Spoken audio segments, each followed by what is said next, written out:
Hello students, आज हम पढ़ेंगे carbon and its compound chapter number 4 class 10 science NCERT की बुक से। पार्ट 1 और 2 ऑलरेडी अपलोड किया हुआ है, आप प्लेलिस्ट में जाके उसे चेक कर सकते हैं या तो फिर मैं डिस्क्रिप्शन में उसका लिंक दे दूँगी। लास्ट हमने जो देखा था वो इथेन का मॉलिक्यूलर स्ट्रक्चर बनाना देखा था। आज हम पढ़ेंगे इथीन का। सो however another compound of carbon and hydrogen has the formula C2H4 and is called ethene. How can this molecule be depicted? And we follow the same stepwise approach as above. तो जैसे हमने ethane बनाया था वैसे ही हम ethene भी बनाएंगे। So step by step यहाँ पे आपको बताया गया है कि कैसे हम इथीन का मॉलिक्यूलर स्ट्रक्चर बनाएंगे। Carbon carbon atoms link together with a single bond. तो सबसे पहले तो हमें क्या करना है, कार्बन कार्बन को सिंगल बॉन्ड, बिकॉज यहाँ दो ही कार्बन है। We see that one valency per carbon atom remains unsatisfied. Step 2 के अंदर देखिए यहाँ पे C2H4 है बट कार्बन का वैलेंसी 4 है, तो यहाँ पे 3 ही फुलफिल हो रहा है। एक कार्बन का जो वैलेंसी है वो सेटिस्फाइड नहीं हो रहा है, बिकॉज कार्बन का वैलेंसी कितना होना चाहिए, 4 सेटिस्फाइड होना चाहिए, बट यहाँ पे 1 2 3 एक अभी सेटिस्फाइड नहीं हो रहा है। So this can be satisfied only if there is a double bond between the two carbons. तो अब अगर यहाँ पे 4 हमें करना है कार्बन का वैलेंसी, तो क्या करना पड़ेगा, यहाँ पे हमें डबल बॉन्ड कर देना पड़ेगा, स्टेप 3, राइट। तो अब अगर हम फिर से दोबारा काउंट करेंगे तो कार्बन, ये कोई भी कार्बन ले लो, चाहे ये कार्बन चाहे ये कार्बन, दोनों का वैलेंसी फुलफिल हो गया। अगर मैं ये कार्बन का वैलेंसी चेक करूंगी तो 1 2 3 4, अगर इसका चेक करूंगी तो 1 2 3 4, इट मीन्स कार्बन का वैलेंसी यहाँ पे सेटिस्फाइड हो रहा है।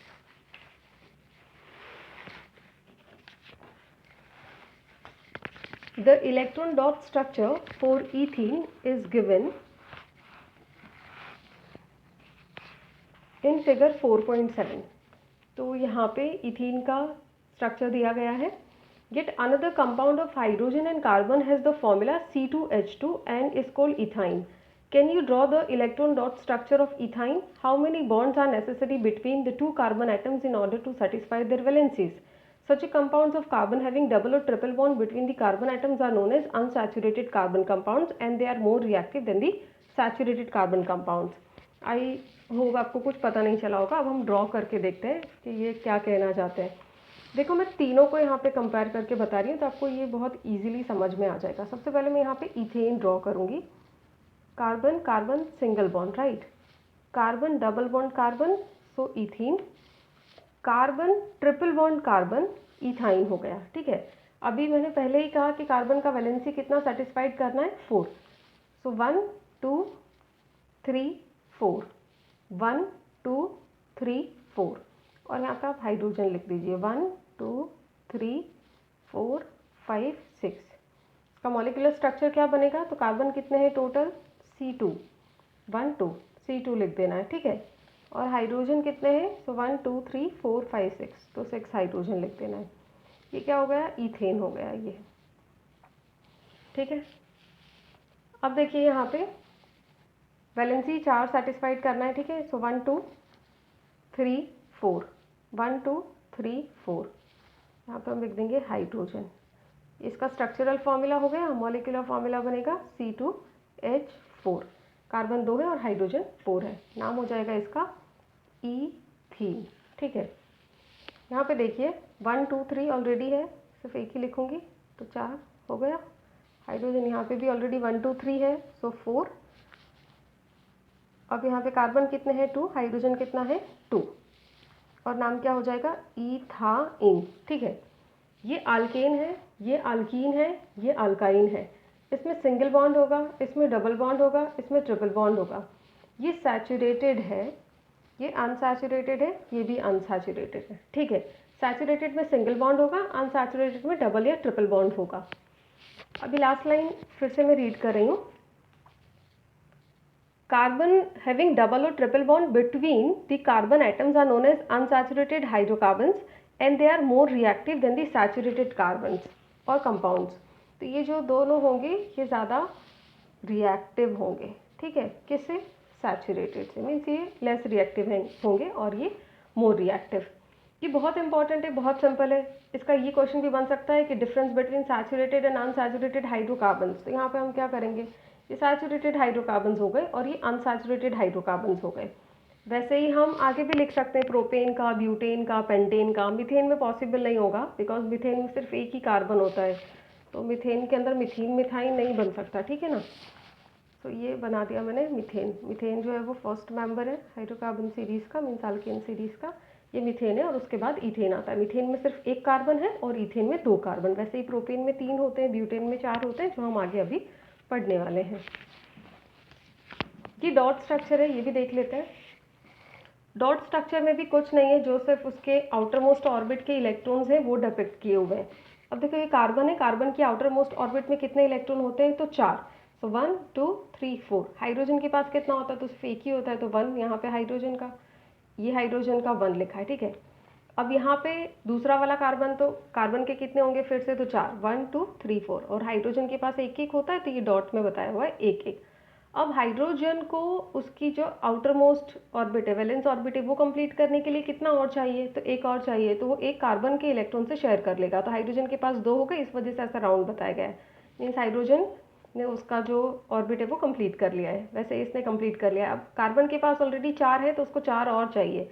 एक एक तो वो हाइड्रोजन हाइड्रोजन से ले लेगा और 2 ये कार्बन से ले लेगा, मतलब टोटल उसको 8 होंगे ना।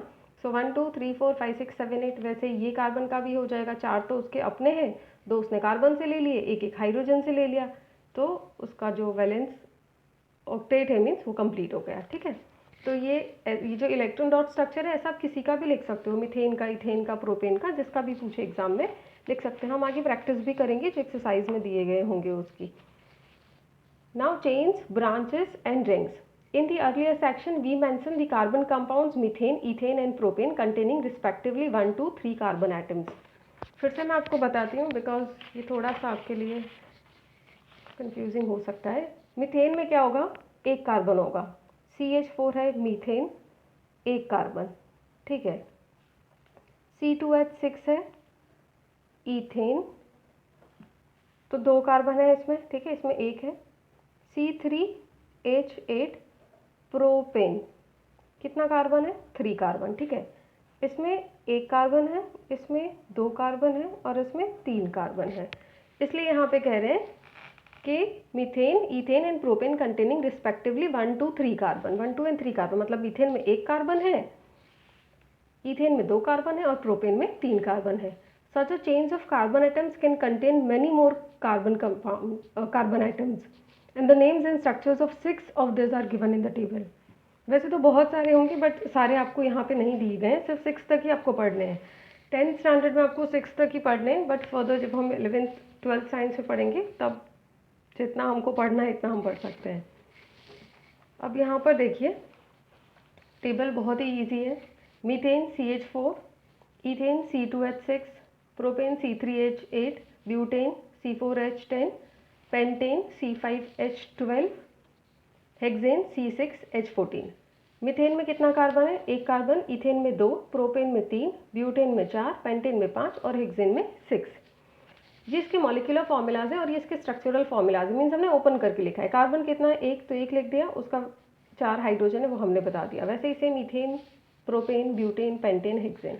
अब देखिए मैं आपको एक यहाँ पे ट्रिक बता रही हूँ, आपको ये सारे लर्न करने की कोई भी ज़रूरत नहीं है, केमिस्ट्री में रट्टा नहीं लगाना है, समझ के करना है। जैसे कि ये CH4 है, ये मीथेन है, ठीक है, इसका नाम क्या होगा, मीथेन। इसमें हम CH2 ऐड कर देंगे, CH2 रिपीटिंग यूनिट है, तो क्या हो जाएगा यहाँ पे C2H6 और ये आपका क्या बन गया, ईथेन, ठीक है। वैसे ही हम फिर से इसके अंदर CH2 ऐड कर देंगे, तो क्या हो जाएगा, ये C3H8, क्या हो गया, ये प्रोपेन। वैसे ही फिर से हम इसमें CH2 ऐड कर देंगे, तो ये हो जाएगा C4H10, ये बन गया ब्यूटेन। दोबारा हम इसमें CH2 ऐड कर देंगे, C5H12, ये हो गया पेंटेन। फिर से हम इसमें CH2 ऐड कर देंगे, ये हो जाएगा C6H14 और इसे हम कहेंगे हेक्सेन। जैसे आप CH2 ऐड करते जाओगे आपको हाइड्रोकार्बन की पूरी लिस्ट मिल जाएगी, ठीक है। CH2 क्या है, यहाँ पे इसका रिपीटिंग यूनिट है, ये आपको याद रखना है, ठीक है। और इसका मॉलिक्यूलर मास कितना होगा, 14। CH2, ये भी पूछते हैं एग्ज़ाम में, CH2 not 4, CH2। So carbon का मास है 12 + 2 1, सो 12 + 2 1 2 और 14 एटॉमिक मास यूनिट। ये methane, ethane, propane, butane, pentane, hexane से सिर्फ आपको मीथेन याद रखना, उसमें CH2 ऐड करते जाना, आपको हाइड्रोकार्बन की पूरी सीरीज मिल जाएगी। इस वीडियो में हम इतना ही रखते हैं। अगर आपको कुछ भी डाउट है मुझे कमेंट में बताना, नेक्स्ट पार्ट में मैं आगे एक्सप्लेन कर दूंगी आपको।